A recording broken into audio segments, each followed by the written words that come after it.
Bismillah Rahman Rahim.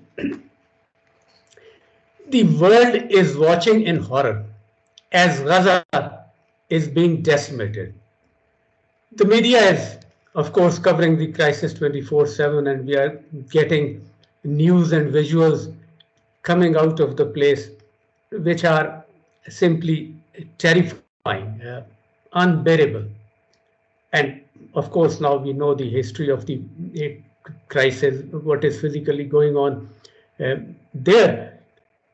But I want to understand this crisis deeper. And I'm saying it crisis intentionally. I don't call it war or conflict because I think it is just one sided. Call it one sided genocide or apartheid or whatever. And it is my privilege today that we have the right person, Ambassador Aizaz Ahmad Chaudhry, with us to make us understand what is going on over there. Aizaz Ahmad Chaudhry is, as you know, one of the outstanding diplomats who have been in the international arena long enough to understand the game. Sir, thank you very much. It's always a privilege, and you have been very kind. I know you are very busy. You have a platter of activities nowadays at your hand, and that's why we are having it online. Next time, maybe we meet physically and discuss things. So my question, uh, right away to save time. What actually is, in your opinion, the objective, first the objective or incentive of Hamas to carry out this new attack, which started all this again, and then what is the end objective of Israel? Where does Israel end? And if you may, what is United States getting out of this if it has a separate objective other than aligning with Israel? Please. All right. Thank you. Thank you, Azhar, for having me on your program. And also, I do share the sentiments you have expressed, the sympathy you have expressed with the Palestinians who are suffering the brutalities of the Israeli Defense Forces. As it is, Gaza was an open prison where people had no access to their waters or skies or even to land access to other countries. So therefore, it is so tragic to see people dying, especially the young children. Now, why did Hamas attack on Israel on 7th of October? That's the question that many people want to know, whether Hamas had an exit strategy, whether it had some larger objective. Now, only Hamas can tell what their real objectives were, but I can second guess at least three objectives that Hamas may have had in their mind. The first objective, in my view, was to delay the Arab-Israeli normalization process. As you know, following the Abraham's Accord of 2020, a momentum had been built, and we could see that other Arabs were also ready to join the peace process. Saudi Arabia was already negotiating in that direction, and in UN General Assembly, euphorically, Prime Minister of Israel showed a map linking India through Saudi Arabia, Jordan, and Israel to Europe. So the Palestinians may have thought, or Gazans may have thought, that they are really left out. They will probably have no place in this peace process. So that might have been the first objective. The second objective probably was to bring international limelight to the Palestinian cause. Much of the international attention had been focused earlier on US-China competition, which is still ongoing subject of conversations, and also Russia-Ukraine war.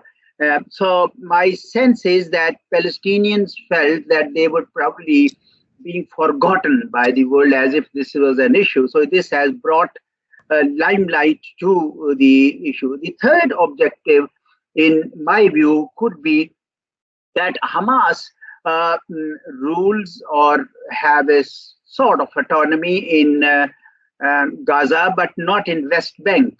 And I think Hamas may have wanted to send the message that since Israel understands only the language of force, therefore Palestinians will be better off by using force, whatever they have.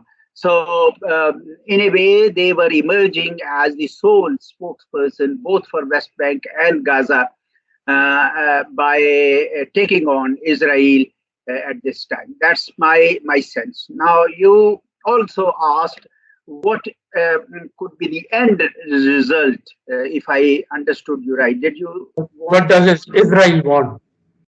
What does Israel want? Now, Israel apparently wants to decimate Hamas, or the ability of Hamas to attack Israel again. But in my view, it so appears that Israel is using this opportunity to decimate the whole of Palestinian race, and wants to finish in their own way this issue once for all. That will not happen. That's a wrong assumption. But those who are enjoying so much of power and blessings from big powers, they could always play this gamble and think that they could dictate new terms in this war.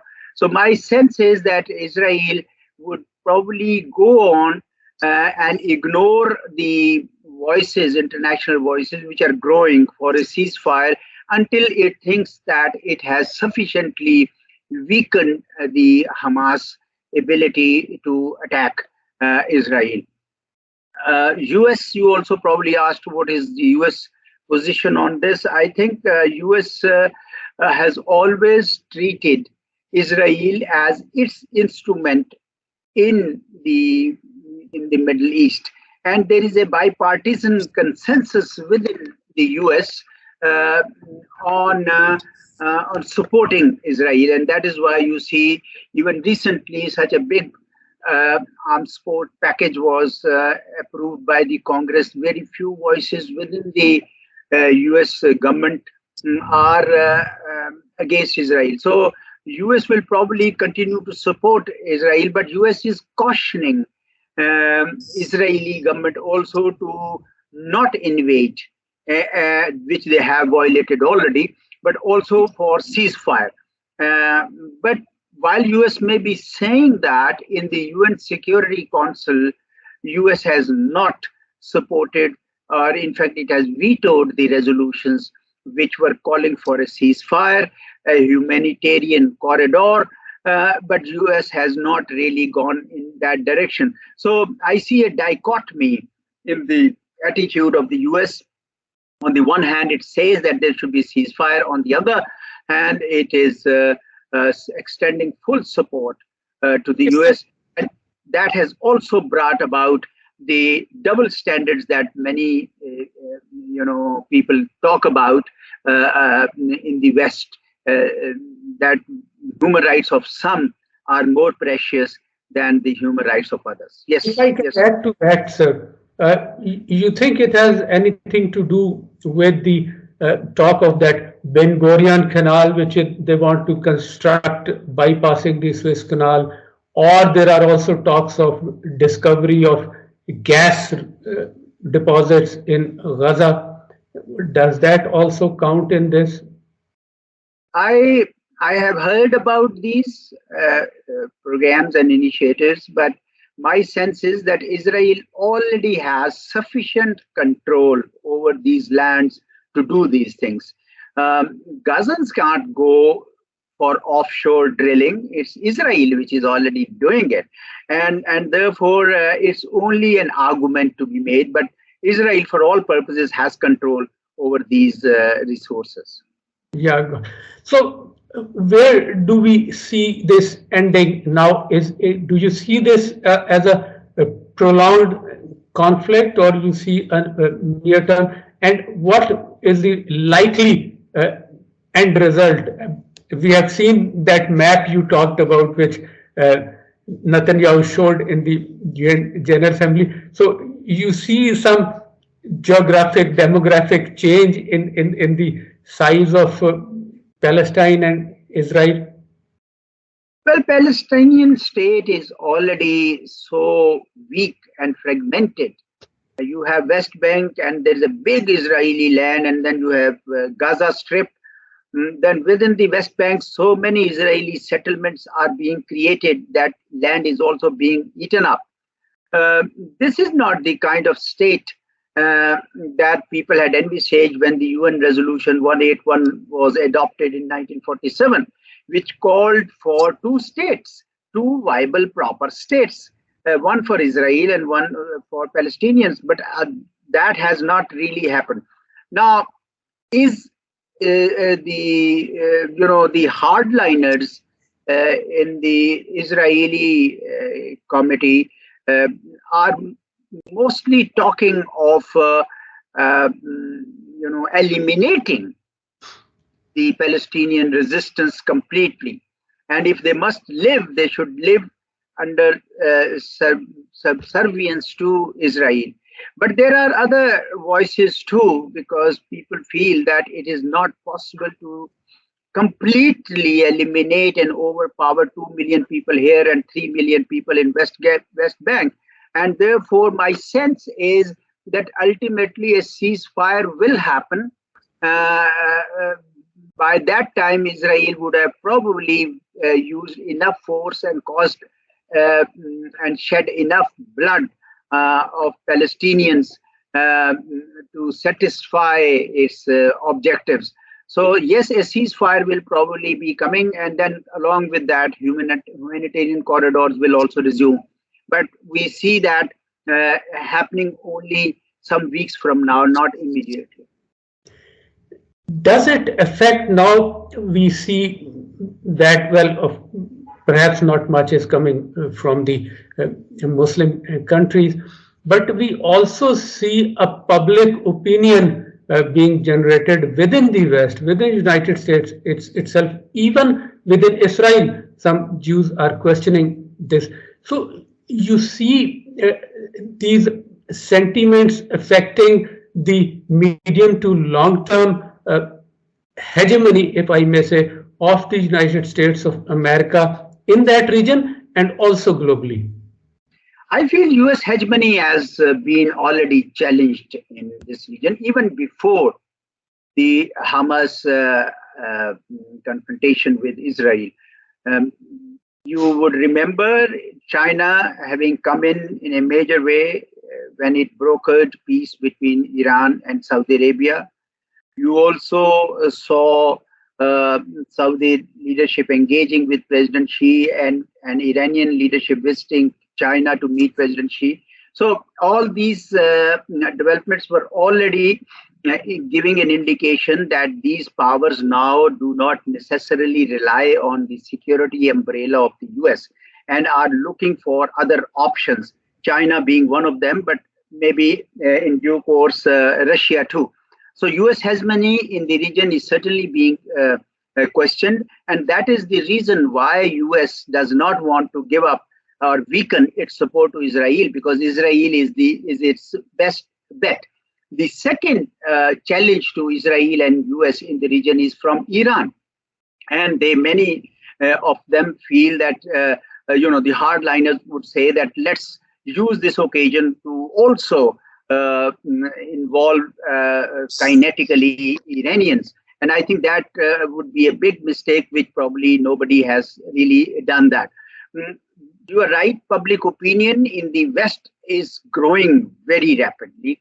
In the Muslim world is also there, not to that extent as one would have expected, but certainly in the Western world, there is a lot of public opinion and pressure.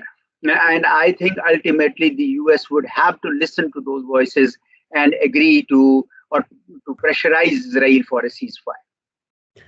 Now, sir, thank you. Coming to a little more sensitive, talking about our own selves, are you satisfied with the response of Pakistan, given of course, we also have limitations in the entire geopolitics. You think we have done enough? And secondly, what are your recommendations for Pakistan now? How Pakistan should wade through these circumstances, and how should we mold our diplomacy and foreign policy so that we are not negatively affected, but if there is something to exploit, we are able to do that? I think Pakistan has lived up to the expectations of it. We have always supported the Palestinian cause. Perhaps one of the strongest statements came from our ambassador. That is right. If you see the 7 October 1947 statement of our representative then, Sir Zafarullah Khan, so you would see that that Pakistan was an ardent supporter of a viable, independent Palestinian state. And I think we have never wavered in our determination to support the Palestinian cause, even when there were some Arab states which were ready to make peace. Pakistan always felt that we are ready for the two-state solution. The moment two-state solution happens, the moment Israel and Palestine state happens, Palestine states on Palestinian lands, West Bank, and also with East Jerusalem as its capital, then Pakistan has no objection left to recognize Israel. There have been arguments within the country as to why we are not recognizing Israel, which is not a direct enemy. That is because Jewish lobbies are also hurting Pakistan's interest in the US. That Indo-Israeli nexus is hurting Pakistan in the occupied Kashmir case, and so on. But Pakistanis have always stood with the Palestinians, and I think no government in Pakistan can ever back down from that stance we have taken. Thank you very much, sir. It was a pleasure having you, and my good wishes for your new think tank. I hope we continue to benefit from your wisdom. Thank you very much. Sonober Institute aspires to be a voice of reason and an independent voice, because any government and government of Pakistan also would appreciate out-of-box thinking and new ideas, and that's what we intend to do. Thank you. God bless you, sir. Thank you very much.